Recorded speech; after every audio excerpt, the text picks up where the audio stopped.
ಕಣ್ಣ ನೀರಲಿ ನಿನ್ನ ಪಾದವ ತೊಳೆಯುವೆ ಗುರುವೇ. ಭಕ್ತಿಯೆಂಬ ಹೃದಯ ಪುಷ್ಪದೆ ಅರ್ಚಿಸುವೆ ಪ್ರಭುವೇ. ಕಣ್ಣ ನೀರಲಿ ನಿನ್ನ ಪಾದವ ತೊಳೆಯುವೆ ಗುರುವೇ. ಭಕ್ತಿಯೆಂಬ ಹೃದಯ ಪುಷ್ಪದೆ ಅರ್ಚಿಸುವೆ ಪ್ರಭುವೇ. ಪಾಪದ ಹೊರೆ ಹೊತ್ತು ಬಂದೆ ನಿನ್ನ ಸನ್ನಿಧಿಗೆ.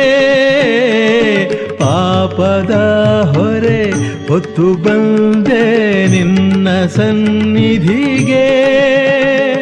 ಮೊರೆ ಕೇಳಿ ಕರುಣೆ ತೋರು ಭಾಗ್ಯದ ನಿಧಿಯೇ.